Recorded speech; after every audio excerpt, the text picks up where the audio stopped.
एक शेर और है, आप अदब से लगाव रखते हैं, लुत्फ लेंगे कि तुम्हें खबर ही नहीं है कि कोई टूट गया। वाह। तुम्हें खबर ही नहीं है कि कोई टूट कि गया। कोई टूट गया, मोहब्बतों को बहुत पायदार करते हो। वाह वाह वाह जी। वसीम अब्बास साहब, आपके वालिद अनायत हुसैन भट्टी साहब बहुत अच्छा गाते थे। उनका कोई गाना जो आपको बहुत पसंद हो या उन्हें बहुत पसंद था, प्लीज़ वो गा के सुनाएं। वसीम भाई, उससे पहले मेरी दरख्वास्त है कि कमसिन वसीम अब्बास और उनके वालिद अनायत हुसैन भट्टी साहब की कोई बात आपको अपने वालिद की याद आती? मैं आपको अभी पहले तो हाल ही की एक बात ज़रूर बताना चाहूँगा कि जब मैं बीमार हुआ, अभी पिछले मैंने बताया कि मैं कुछ अरसा अपनी सर्जरी के बाद मैं बेड पे था, तो मेरे वालिद मुझे बहुत याद आते हैं। वैसे ही बहुत ही ज़्यादा याद आते हैं, इसलिए कि उन्होंने इतनी शफकत की हुई है, इस कदर मोहब्बत की हुई है कि मैं 2 दिन फूट फूट के बच्चों की तरह रोता रहा। मेरी बहनें फ़ोन करें, मेरे भाई साहब आ गए जो मेरे साथ वाले घर में रहते हैं, और मेरे से चुप ही ना हुआ जाए, क्योंकि मैं ये सोचता था कि अगर इस वक्त वो होते तो मैं उनकी मिन्नतें भी अगर कर रहा होता कि आप जाएं अपने कमरे में जाके आराम करें, तो वो किसी ना किसी बहाने मेरे पास ही बैठे रहते, वो ना उठते।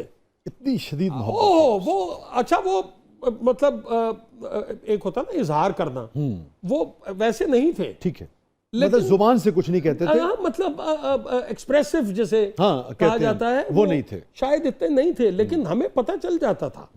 मिसाल के तौर पे मेरे सर में एक बार बाल फोर हो गया, जी, हल्का सा, पंजाबी में हम बाल चढ़ कहते हैं, तो हल्का सा वो चटाक सा पड़ गया, और ये 83 की बात है, समंदर के जमाने की बात, करियर के लिए भी बड़ी। तो मैं बिल्कुल उस वक्त टेक ऑफ पोजीशन जी जी जी जी।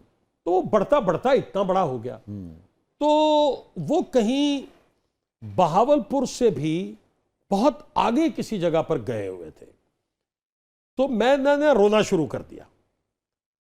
तो वो उन्होंने फ़ोन किया, उनको नहीं पता था, तो उन्होंने बच्चों का पूछा, तो मुझे घर में प्यार से कुकी कहते थे, तो मेरी वालदा ने कहा कि कुकी बड़ा परेशान है, ਉਹਦੇ ਵਾਲਾਂ ही चाहे मसला हो गया वे, तो पता तो है ही है, तो उते रोंदा सी पिया, तो मेरा दिल बड़ा बुरा होया है।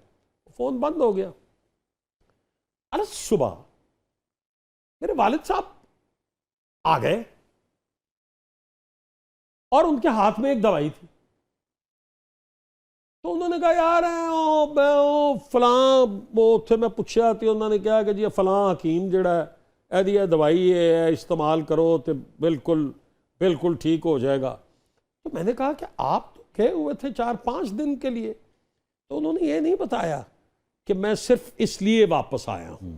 और बहावलपुर उस जमाने में 8-10-12 घंटे का होगा, बहुत लंबा सफर था शाह साहब।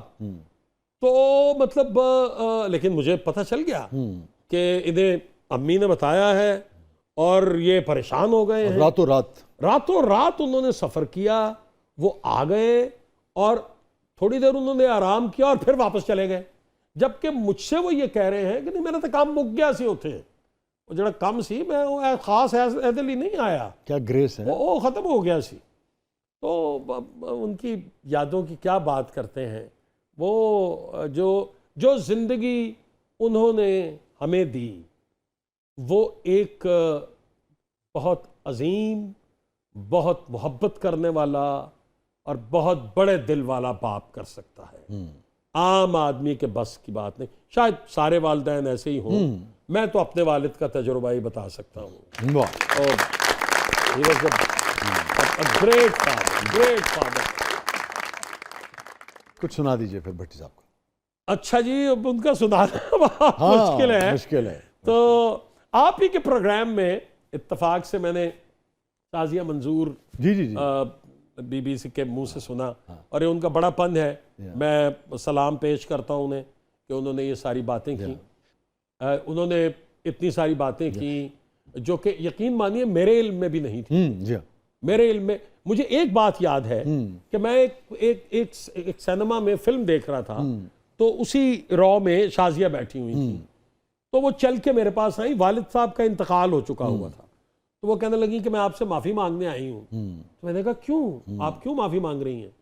तो उन्होंने कहा कि वो गा रही हूँ गाना उनका, तो मैंने कहा आप माफ़ी नहीं, खुदारा आप ये फिल्म ख़त्म हो तो आप मेरे साथ चलिए, मैं आपको खाना खिलाऊं, मैं तो आपका शुक्रगुजार हूं कि आपने जिंदा रखा हुआ है। वाह वाह वाह। तो वही थोड़ा सा गुनगुना देता। हाँ, क्या कहने। ओ चन्न मेरे मखना, ओ चन्न मेरे मखना के हंस के एक पल इधर तकना के नजरा रस नहना दा चखना, चन्न मेरे मखना, ओ चन्न मेरे मखना हो, किसे दिया लाल गुलाबी बुलियां में सदके, वाह।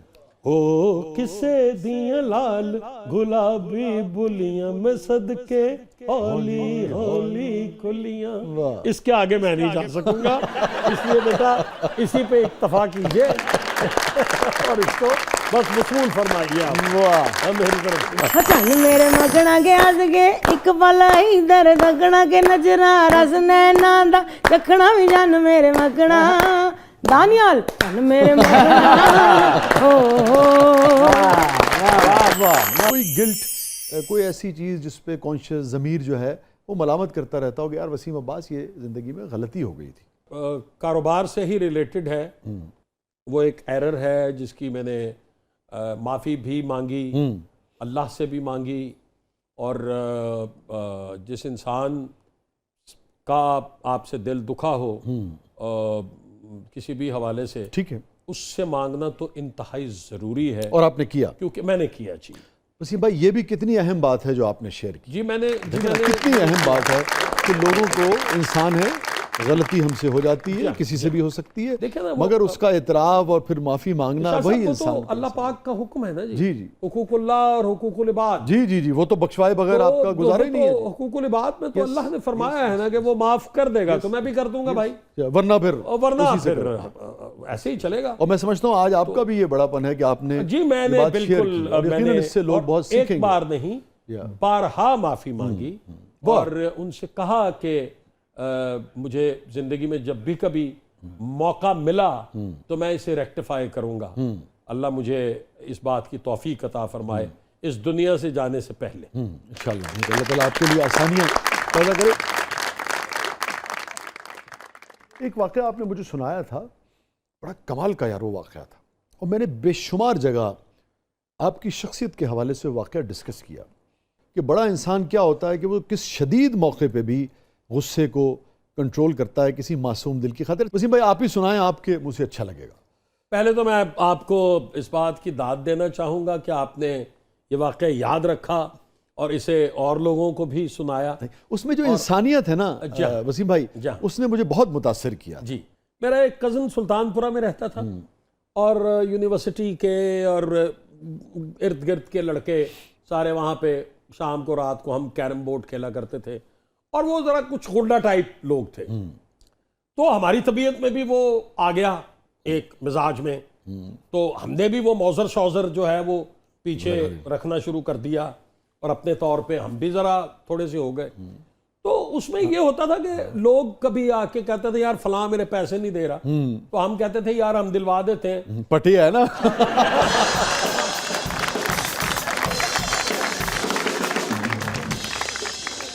एक बंदा आया, उसने कहा यार मैंने अल्लामा इकबाल टाउन एक आदमी से पैसे लेने हैं, मेरे पैसे नहीं दे रहा वो।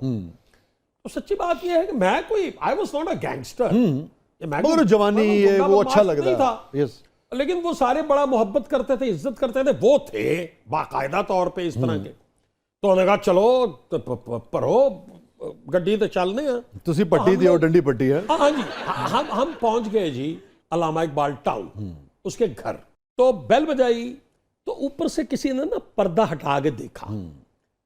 तो उसके बाद एक बच्चा आया बाहर और उसने आके कहा कि वालिद साहब तो घर पे नहीं है।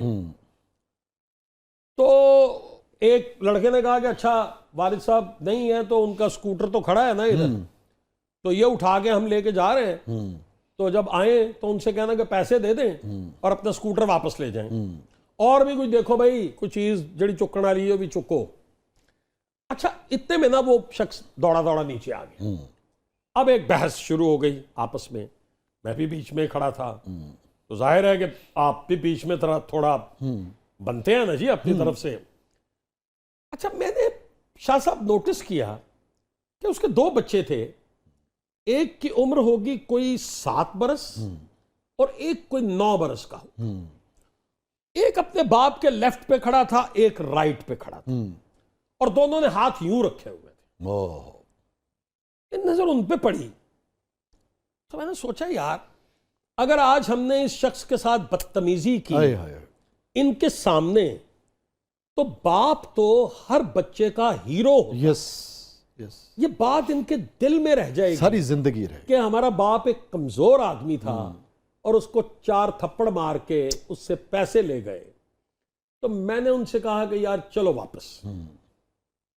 तो वो मेरी इज्जत करते थे, मोहब्बत थी उनकी, हालांकि मुझसे तगड़े लोग थे वो। तो उन्होंने मेरी बात मानी और चले आए। जब वापस पहुंचे तो उन्होंने कहा, यार क्यों तुमने ये फैसला किया? मैंने कहा, देखो यार, उन बच्चों के दिल में अगर ये बात आ जाती ना, तो सारी जिंदगी उनका कॉन्फिडेंस जो है वो 0 हो जाना था, और उनका बाप उनकी नजर में हीरो ना रहता, वो गिर जाता, वो एक कमजोर आदमी उनकी नजरों में हो जाता। तो भाई, आज के बाद मैं इस काम में शामिल नहीं हूं।